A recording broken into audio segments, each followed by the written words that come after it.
Okay, welcome to Cambridge Coffee Corner, and this is session 2 out of a series of 4 on AI. And today we're going to be focusing on AI in store systems. Now, joining me in this coffee chat is Joe Lawlor and Joe Romain, both of which have been introed before. Hello, Joe and Joe. And this time around, we've got a special guest in from Veras Retail. We've got the founder and CEO, and we've got joined by Rohit. Welcome, Rohit. Thank you. So, to get kicked off on AI in store systems, I'm first going to lay the subject on the table around how vendors are utilizing AI in their product and service offerings. And given that it's a vendor-focused question, Rohit, I'm going to come straight to you, because I'm sure you can give maybe 1 or 2 examples from a Veras perspective. What are you seeing from a vendor's utilizing AI perspective in products and service offerings? What do you think? Sure. I think, vendors such as us, we obviously embracing, the path towards AI. And it's practically in every area of what we do now in terms of, I think, but the most important ones, at least for Veras, has been in the customer engagement, understanding the customer, getting them what they need. You know, each individual is different and their choices are different, their paths are different, what they like, what they dislike, what's important to them in life. Whether it's, hey, I care about sustainability and Mother Earth, and to me, recycled material is more important. So, understanding those aspects, attributes of each individual, and then combining that with your products and merchandise and how you sell, how you treat that customer. Pulling Mm-hmm. that all together is, one of the key components which differentiates the businesses from just hoping and waiting for the customer to come in versus treating the customer right, finding the right products, and understanding them. So there's a lot of emphasis in that area, Yeah, being able to personalize that experience. yeah, good stuff. Yeah, my impression, I'll say that the NRF Big Show this year is one that I won't forget. There's because there's always a subject of the year that always comes up, and it was just incredible the amount of AI referencing at the NRF this year.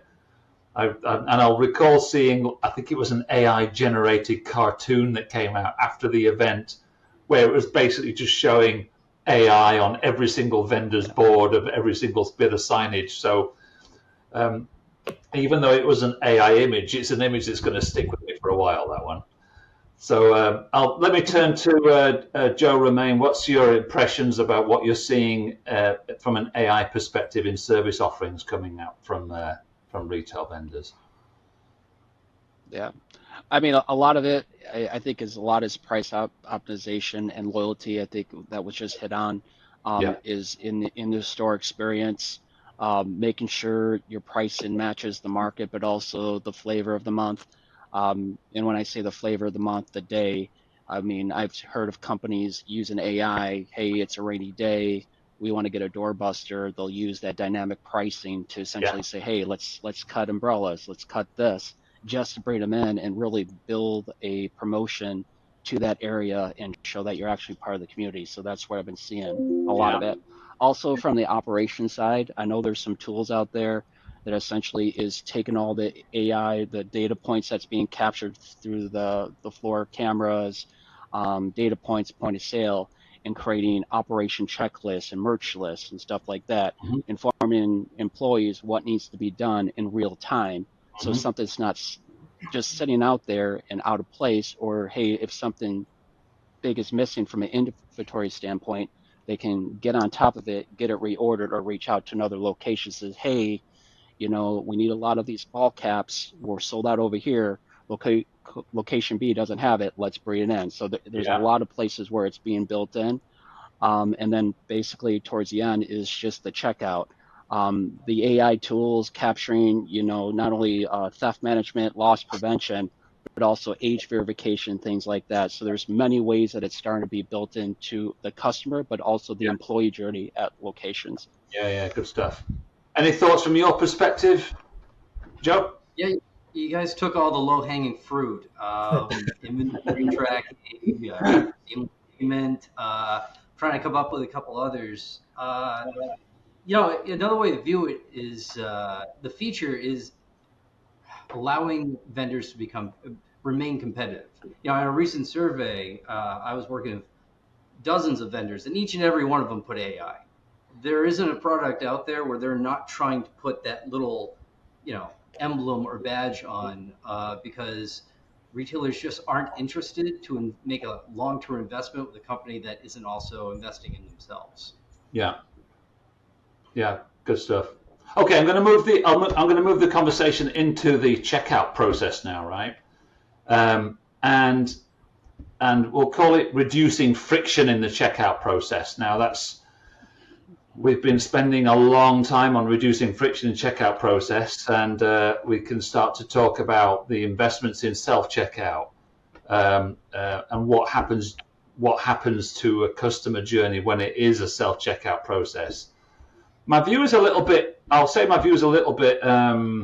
edgy on this one, I say, because I'll consider myself a self-checkout critic, because we're asking the consumers to become experts in getting themselves out of the store efficiently. So I think when it comes to the use of AI in the checkout process, I feel like AI is most useful as a pair of eyes on the back of the self-checkout process, rather than something that's right at the front. So potentially it's something that we wouldn't see. Like, Joe, you hinted at security measures and checking on age restriction, checking on potential theft and that kind of thing.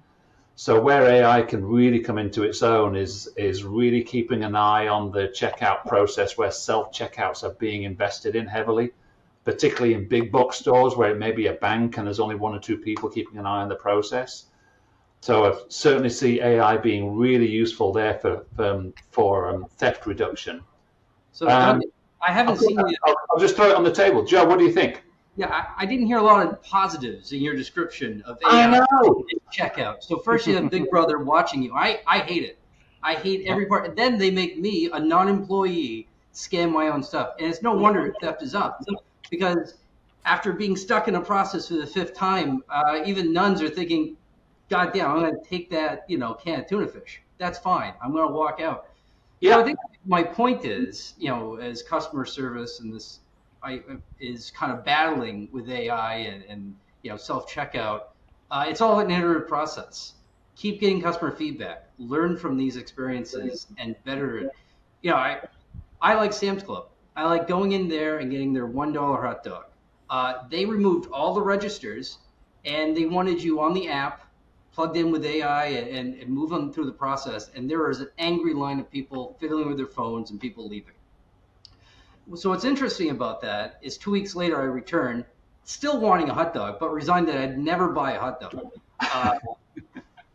And I see at the register checkout, there's a laminated piece of paper, as if I was back in second grade, with the whole menu on it. They had noticed sales decline. They had heard the complaints. So no matter what solution, no matter how much you pay for the Cadillac, if the wheels are busted, you still need new wheels, and you should always be taking notes and improving processes.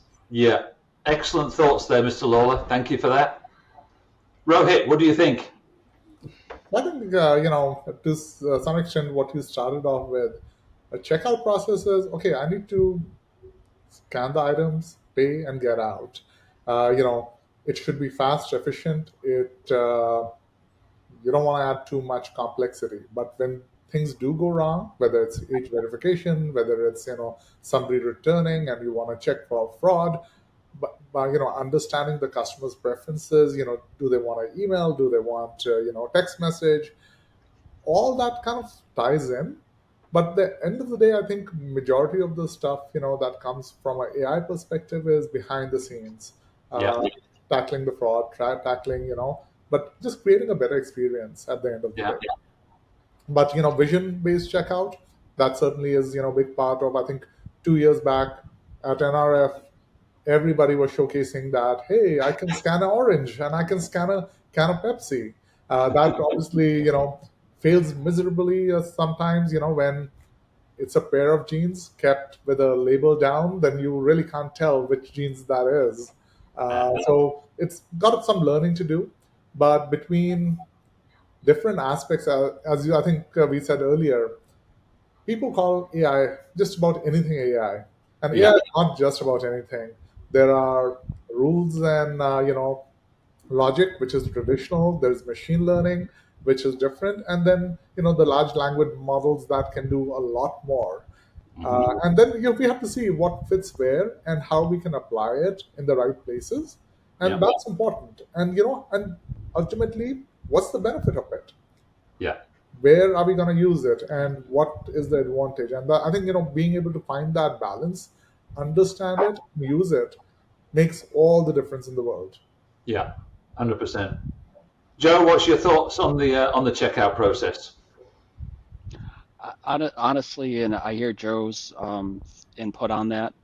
Just like right, everybody's experience with retail, whether it's on site or online, is different, right? Everybody has different preferences. I think the way AI can be used to eliminate the friction is provide multiple options for the checkout, especially Yeah. the self checkout. If if you're somebody like Joe Lawlor, or Joe One, I like to call him, he might opt to, hey, I want to go with the cashier, but maybe a well-seasoned customer of a brand, or very loyal or bought in, will want to take advantage of it. Hey, I can just walk in with my cart, put stuff into my bag or into my cart or item, and then just walk out without having to pay anything, right? Yeah. So I think companies shouldn't be fearful or look for a one size fits all solution when it comes to AI. They have to Yeah. have multiple options. Yes, it can be difficult at first, but over time, people will find their niche of what they want to do, and it's all gonna work out. I think Yeah. we all got to remind ourselves we are still on the very early stages of AI within Yeah. retail and all of the parts of it. I mean, I remember even Mertech, before the whole COVID, they were just introducing AI phone assistants, right, to take phone orders, right? And we can see where that's gone in that industry as well. So we're still onboarding. Companies are learning, brands are learning, vendors are learning. So that's essentially where we are. Yeah. But I think the big thing is having a strategy in place that makes sense to your customer journey, fits in your why, your messaging, and what you want to deliver to your customers, and it will work out with some tweaks. Yeah. My quick thoughts on what's happened. I've got a quick thought on what happens next, and grateful of one other thought from you before we close. My thing is that I'd like to see more experimentation being done on it as part of the checkout process. It's not a one size fits all, and I think retailers have to experiment where it can actually complement the checkout process and even the post process and loyalty. Everything behind it is tools and components that we need to connect the dots, and and just make it happen. Yep. Well, we'll have to call it a close there, Joe, and Rohit. So my thanks to you for joining for coffee, and we'll see you next time.